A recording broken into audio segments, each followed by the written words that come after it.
Hi, I'm Max Temkin, one of the co-creators of Cards Against Humanity, and this is Tabletop Deathmatch, a competition to find the next great tabletop game. Last year, over 500 people submitted their unpublished games to a panel of expert judges.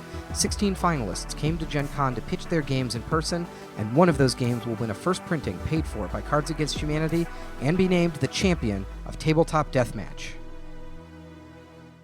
I'm Robert Dijkman, and this is Matt Golec, and we designed a game called Penny Press.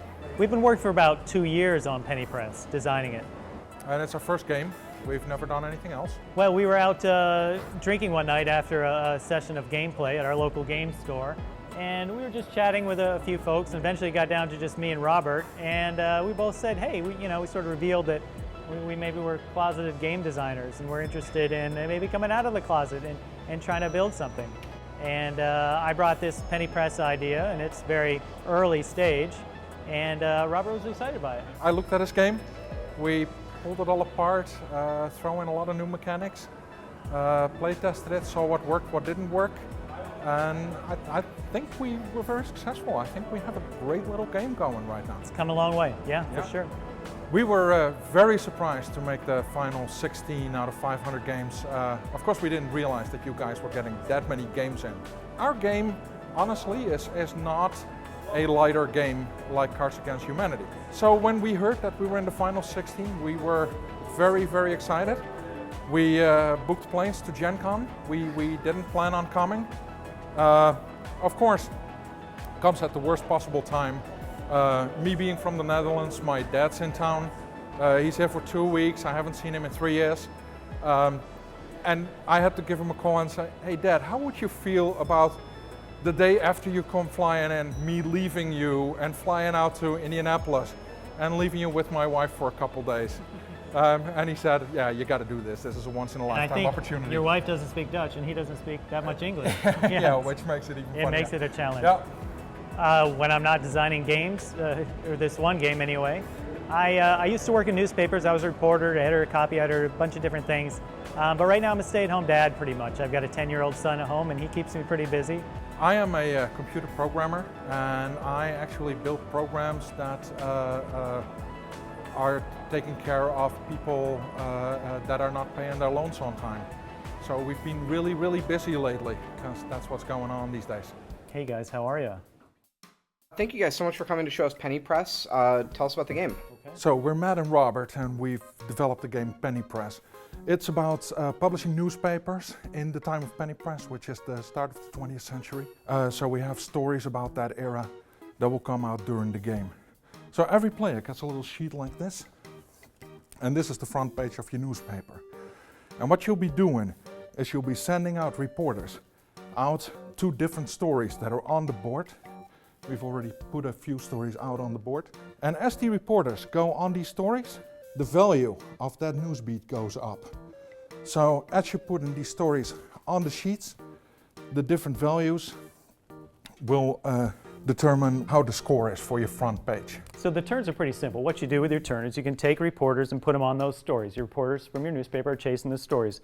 Like Robert said, the values increase as more reporters jump on those stories. At some point, and this is the real crux of the game, you have to decide when you've got good enough stories to roll the presses. You do this 3 or 4 times, depending on how many players are playing. And so then you take those values that the arrows are pointing at and you score your newspaper. The other way to sort of gain points is through bonus points. Whoever captures, because all our stories have stars on them, and as you drill down in the piles, as more and more stories are taken out, you get 1-star edition, 2-star edition, 3-star editions. The stories become more valuable as you go on in the game. And that determines who gets the bonus points at the end, whoever has the most stars. In our different news beats, the popular news beats at the end of the 19th century, that was sort of the Remember the Maine, the Cuban-American War, Spanish-American War time. So we've got war, crime and calamity, politics, New York City, and the human condition, which is kind of a fun catch-all. So there's a lot of, it was a really neat period. I think that's what inspired us to come up with that game. So play will go around and around, and players can do basically 4 things during their turn. The first thing they can do when it is their turn is they can take any number of reporters, they have 5, and put it onto a single story. The second thing they can do is take any number of reporters and take it off of a single story, put it back in the newsroom. The third thing they can do is take one reporter, move it from one story onto another story. And the fourth thing they can do is go to press. When you go to press, you take all the stories that you have either a majority, so more reporters than any other player, or the same amount of reporters than any other player. And those stories you have to take off and you put them on your sheet. And so it's a little bit of a puzzle, like the stories all have different shapes, where they go. Stories that are on the top of your sheet will score double. Now there's one twist to that. The highest value story, or the highest value stories, the category newsbeat, they will actually not score double. They will only score single because everybody's publishing about that. If everybody's publishing about that category, you can buy any paper, you don't get readers for publishing that story. Because everyone expects you to be chasing the most popular story, so that's why it just scores single. But then if your reporter comes up with a really interesting story about New York City and gets it at the top of the page, I used to work in newspapers, so the top of the page above the fold, that's the most valuable real estate in a newspaper. So that's where you want your high value stories. So that's so the high value stories have to go at the top, but then if you can do some enterprise reporting and get some of those other stories that aren't as high, maybe the public doesn't know about them, but you get them up to the top so you can score double. So it's an interesting little point puzzle, not like a jigsaw puzzle, but interesting figuring out how to maximize your points. Everybody publishes one last time, and then the game is over. You see whoever publishes the highest in a certain beat, and they score these bonus points that are out on the board at that point. And then you see who the winner is. And that's the game. Thank you very much. As I've gotten older, I sort of enjoy more, I don't even call them Ameritrash games that have an experience, really feel like you've played an adventure or told a story or something like that. Thank you guys so much for telling us about the game. Definitely have a lot of components going on here. Can you guys come up and just sort of give us another primer of what we're looking at and how all of these pieces interact? So the basics of the turn, you take reporters from your newsroom and you have them go chase stories. And when you do that, you can take as many as you want. Let's see, this guy goes after that story, he wants that story. When he does that, the news value adjusts up. For every story where there are reporters on there, it adjusts up one. So the more people chasing that beat, the higher the beat value goes. So what you're doing is you're counting the amount of stories that have more meeples of one player on it than any other meeples from another player. So if it was like that, that story would count, but if it was like that, that story would not count. And that's the amount of spaces you leave open here. So 2 stories, 2 spaces open, put the marker there, points to the value. So if I get this straight, there's a 2-column piece, a 1-column piece, a half-column piece, and then a photo piece? That's right. That's really nice. Yeah, that's so cool. That is really nice. And so, yeah, how does that interact? Like, so here, if my meeple is on the 1-column piece, is that inherently worth less than a 2-column piece or a photo piece? It is not, actually. If you take this back, you will score 5 points. If you manage to put it on the top of your page, you will score 10 points for that piece. So that's how your whole page scores. Oh, if I take it back to here, like Yes. this? So there's Yes. no puzzle element, When you go to press, let's say you're yellow, and you have that's genius. these guys here. You go to press, you take all the ones where you have your guys on. Yeah, so in this case, that's a problem if you go to press right now, because you take 2 pieces.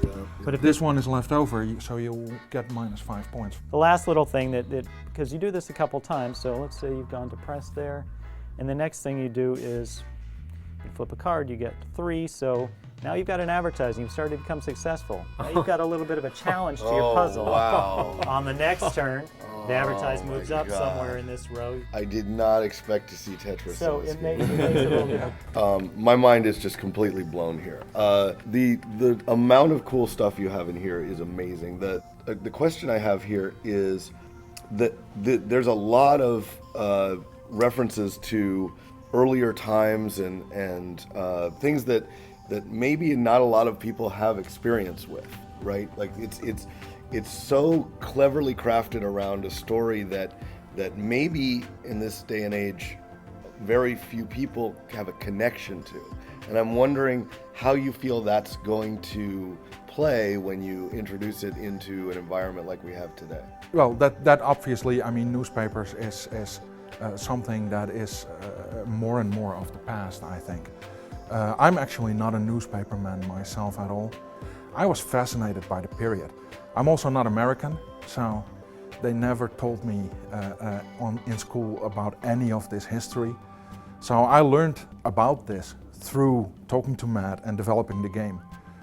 I think it's a lot of fun, and that's the personal experience that I can give you on that. But other than that, Can you guys tell us a little bit about how long you've been working on this and what the playtesting process has been like? Sure, it's been about 2 years, I think, since we first came up with the idea. We call this our first prototype, but really we've been through 2 or 3. But the way that we have sort of the news beats there and the sort of markets that value the stories, that's something that we came up about a year ago, and that's something that's really stuck and really helped make the game. What kind of playtime do you have for a complete game of this game? it is for a 4-player game, I would say about an hour. Yeah. If someone falls behind, is there any kind of catch-up mechanic that will bring someone back into the game if they lag? One of the things that's important is that the stories that are prepared are laid in order of the one-star stories come first, 2-star stories, and then 3-star stories. And at the end of the game, you count the amount of stars that you have, and then whoever has the most stars in a newsbeat scores the bonus point for that newsbeat. So people that publish a little later will have a chance at the higher star value stories, and will get these bonus points at the end of the game. Could you guys reskin this game as a tabloid celebrity paparazzi game? Do you think it would still work and have the same appeal? Well, gosh, I suppose you could. It wouldn't have the same appeal to us anyway. That's great. I'm kidding around and saying this should really be a Babylon 5 theme, and the Babylon 5's newscast. That's what we should put on it, because sci-fi sells, right? Can you guys talk a little bit about where you feel you are in the design process and what's left to do? Actually, we think that our design is about complete at Pretty this close, point. pretty close. What we yeah. don't have is a graphical design, obviously. But that's the next step, is the graphical design.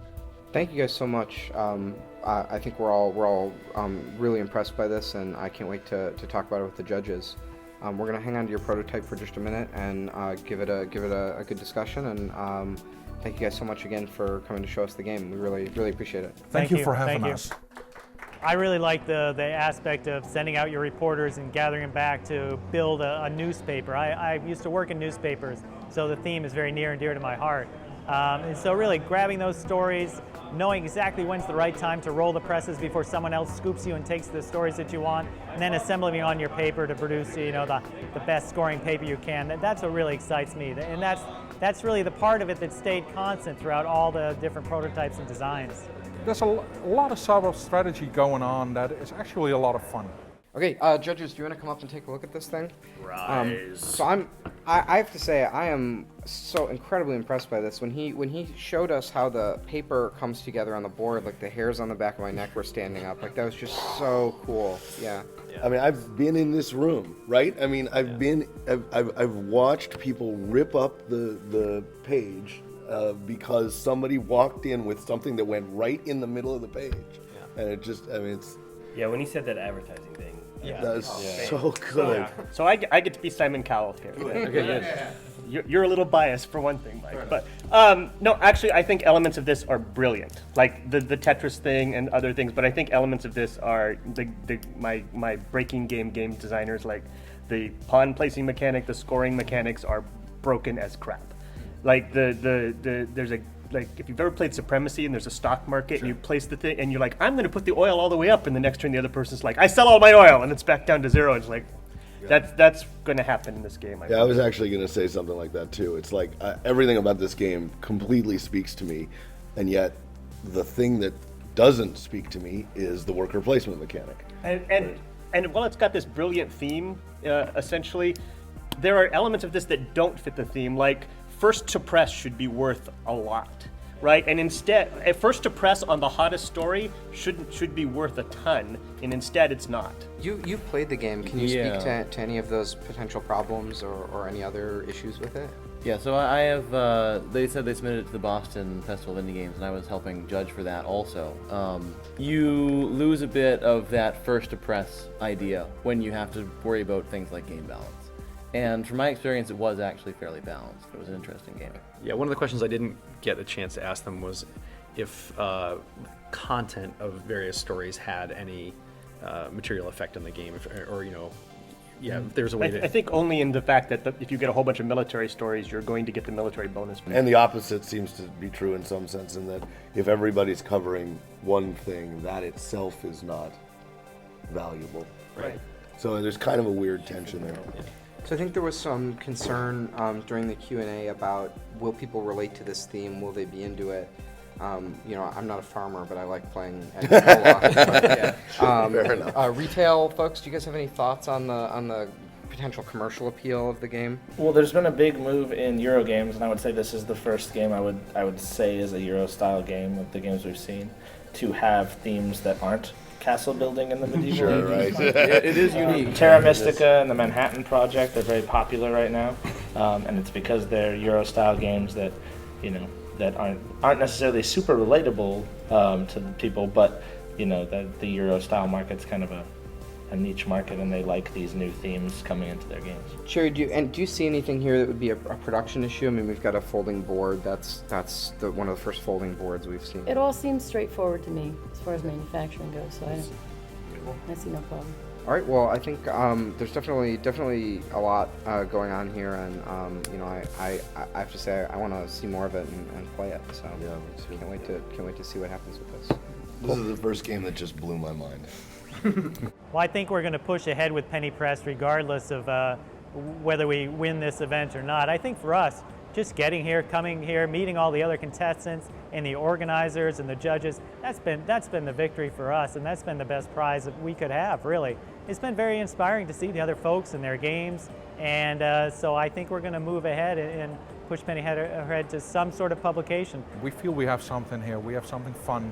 All our friends tell us they like playing it. Of course, they're our friends, so what would they be telling us?